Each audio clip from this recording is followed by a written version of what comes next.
جب اللہ تبارک و تعالی کسی بندے کو مشکل ترین وقت سے نکال کر عروج پر لانا چاہتا ہے، اور جب بندے کو اللہ تعالی مشکل حالات سے نکالتا ہے، اس میں کچھ ایسی نشانیاں اور علامتیں ہیں کہ جب بندہ ان چیزوں پر ڈٹ کے عمل کرتا رہے گا اور ان پر جمع رہے گا تو یقیناً اللہ تعالی اس بندے کو مشکل وقت سے نکال کر عروج پر لا دے گا۔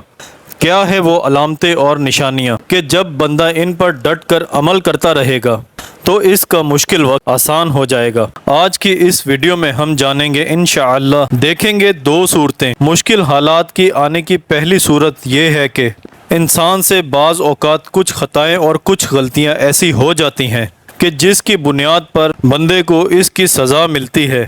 اس چیز کو انسان یہ سمجھتا ہے کہ یہ میرے لیے مشکل حالات ہیں۔ اور دوسری صورت یہ ہے کہ بندہ تو بڑا نیک ہے، نمازوں کا پابند ہے، ذکر و اذکار کا بھی پابند ہے، اور اللہ تعالیٰ کے حکموں پر مکمل عمل کرنے کی کوشش کرتا ہے، لیکن اس پر مشکل حالات بنے ہوئے ہیں۔ تو یہ سزا نہیں ہے بلکہ اللہ کی طرف سے ایک آزمائش اور ایک امتحان ہے۔ اور جب بندہ اللہ تعالیٰ کی آزمائش میں آتا ہے اور آزمائش میں آنے کے بعد جب بندہ اللہ کی ذات پر اور اللہ کی قدرت پر اور اللہ کی طرف سے ملنے والے انعامات پر یقین رکھتا ہے تو یقیناً اللہ تبارک و تعالیٰ اسے عن قریب ایک بڑی نعمت سے نوازے گا۔ قرآن کریم میں اللہ تعالیٰ نے ارشاد فرمایا ہے، مشکل کے ساتھ آسانی ہے، تو یقین رکھنا اس کی کہی ہوئی ہر بات میں حکمت ہوتی ہے، لیکن ہم نہیں سمجھتے۔ وَقَانَ اللَّهُ عَلِيمًا حَكِيمًا، اور اللہ تعالیٰ سب کچھ جاننے والا اور بڑی حکمت والا ہے۔ اور کبھی تو ایسا ہوتا ہے کہ انسانی زندگی میں ایک مرتبہ اتنے خطرناک حالات آتے ہیں کہ اس چیز کا کبھی اس نے اندازہ نہیں کیا ہوتا اور کبھی اس نے ایسے حالات کا سوچا بھی نہیں ہوتا، لیکن اس پر ایسے حالات آتے ہیں تاکہ اللہ تعالیٰ اپنے بندوں کے ایمان کو ٹٹولیں اور ان کے ایمان کو دیکھیں کہ کیا یہ میری آزمائش پر مکمل طور پہ صبر کرتا ہے یا صبر نہیں کرتا، یا مکمل طور پر اس کا میرے اوپر ایمان ہے یا نہیں۔ کیا یہ بندہ جس کو میں نے آزمائش میں مبتلا کیا ہے، جس کو میں نے حالات میں گھیر لیا ہے، تو کیا یہ مجھ سے مانگتا ہے یا نہیں مانگتا؟ مشکل حالات کے دور ہونے کے لیے یہ مجھ سے دعائیں کرتا ہے یا نہیں کرتا؟ تو اللہ تبارک و تعالیٰ ان ساری چیزوں میں، مصیبتوں میں، آزمائش میں، مشکل حالات میں ڈال کر بندے کو آزماتا ہے۔ تو اس موقع پر ہمیں کیا کرنا ہے؟ پہلے تو یہ سمجھنا ہے کہ مومن مشکل میں بکھرتا نہیں، نکھرتا ہے، اور اس موقع پر سب سے پہلی چیز ہے صبر۔ تو صبر کریں اور اللہ پر بھروسہ رکھیں۔ آپ کی آنسوؤں سے بھیگی ہوئی کوئی بھی رات اور تکلیف میں بھیگا ہوا کوئی بھی دن کبھی رائے گا نہیں جاتا، کیونکہ زندگی کا ہر آسان تکلیف دہ لمحہ اللہ پاک کے کسی عظیم منصوبے کا حصہ ہوتا ہے، جو کبھی تو بہت جلدی سمجھ آ جاتا ہے اور کبھی انتظار کرنا پڑتا ہے۔ ہر صبر کی ایک کہانی ہے اور ہر دعا کی ایک منزل ہے۔ کبھی یہ نہ سوچنا کہ تمہارا یہ صبر بغیر پھل کے ہی ہے، اور کبھی یہ گمان نہ کرنا کہ تمہاری یہ دعائیں ضائع ہو جائیں گی۔ اور خوب اچھی طرح سمجھ رکھیں کہ درد اور تکلیف اگر اللہ کی ناراضگی ہوتی تو کبھی نبیوں کو نہ ملتی۔ یہ ایک نعمت ہے جو انسان کو اللہ کا راستہ بتاتی ہے۔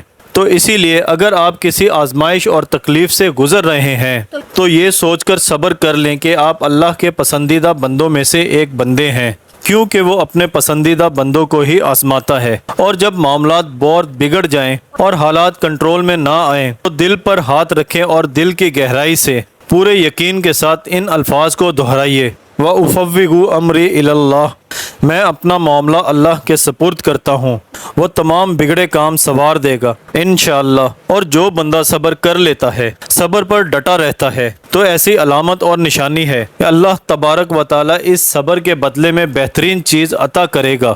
اللہ تعالیٰ اس کو بہترین انعام سے نوازے گا۔ اللہ تبارک و تعالیٰ اس کی قدر کرے گا۔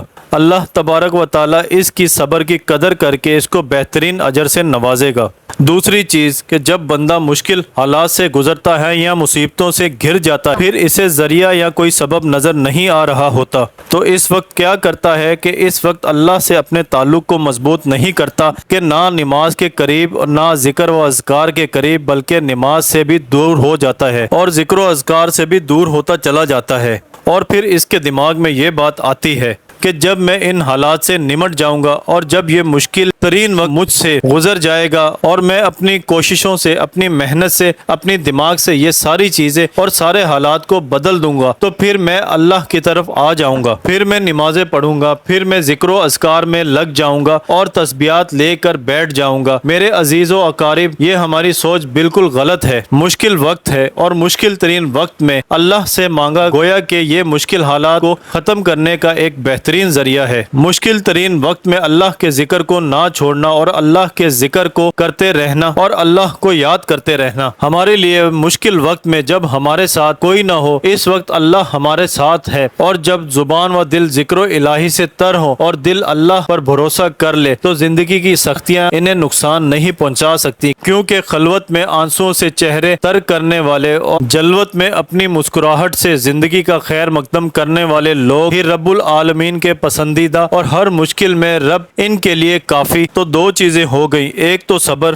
تو جس شخص نے صبر کر لیا تو سمجھ لو وہ کامیاب ہو چکا، اور دوسرا مشکل وقت میں اللہ کو یاد کرتے رہنا۔ قرآن کریم میں اللہ تعالیٰ نے بار بار کئی جگہوں پر ذکر کی ترغیب فرمائی ہے، ذکر کی تلقین فرمائی ہے۔ اور اب تیسری چیز کی طرف آتے ہیں۔ تیسری چیز ہے دعاؤں کا اہتمام کرنا۔ جو بندہ مشکل وقت میں ہوتا ہے تو پھر اسے کچھ سمجھ نہیں آ رہا ہوتا، اسے کچھ نظر نہیں آ رہا ہوتا میں کیا کروں، تو مشکل وقت میں کثرت سے اللہ سے اپنے حالات کے بدلنے کے لیے دعائیں کرتے رہنا۔ دعائیں اندیکھی ہوتی ہیں لیکن وہ ناممکن چیز کو ممکن بنا دیتی ہیں۔ معجزات کرنا اللہ کا کام ہے، ہمارا کام بہت آسان ہے۔ دعا، یقین اور صبر۔ مصائب اور آزمائشیں تو سب پر آتی ہیں، کوئی ان سے ہیرے کی مانند نکھرتا ہے تو کوئی اپنے آپ کو کھو دیتا ہے۔ وہ آزمائش جس میں آپ ثابت قدم ڈٹے رہیں اور رب کی نافرمانی سے بچے رہیں، وہ زمین سے اٹھا کے آسمان کی جنتوں کا وارث بنا دیتا ہے۔ درد کا سجدہ ہو اور اللہ نہ ملے، سسکیوں کی پکار ہو وہ نہ سنے، آنسوؤں سے بات کرو اور وہ آنسوؤں کی زبان نہ سمجھے، دل تکلیف سے پھٹ رہا ہو اور وہ تمہارے ٹوٹے دل کی تکلیف نہ سمجھے، صبر کی آخری حد ہو اور وہ نہ جانے، بے جا آنکھیں اس کو اٹھا کے دکھاؤ اور وہ دعاؤں پہ کن فیکن نہ کہے، ایسا کبھی نہیں ہو سکتا۔ وہ رب بہت رحیم ہے، تھام لے گا، پکار کر تو دیکھو، اور جب تم مانگو تو یہ مانگو کہ وہ ان چیزوں میں تمہارے صبر کا امتحان نہ لے جن سے تم بے حد محبت کرتے ہو۔ اللہ دیکھتا ہے جب تم نم آنکھیں لیے آسمان کی جانب دیکھتے ہو، اللہ دیکھتا ہے جب تم دعا کے لیے ہاتھ اٹھا کر خاموش ہو جاتے ہو، اللہ واقف ہے تمہاری ہر تکلیف اور پریشانی سے، اللہ کو اندازہ ہے جب تم صبر کر کر کے تھک جاتے ہو، اللہ کو ہر اس لمحے کی خبر ہے جب تم بے بس ہو کر خاموش ہو جاتے ہو۔ یقین رکھو، صبر رکھو، امید رکھنے والے کو اللہ کبھی نا امید نہیں ہونے دیتا۔ جانتے ہو تم خاص کیوں ہو؟ کیونکہ تم ہر بات صبر کر لیتے ہو،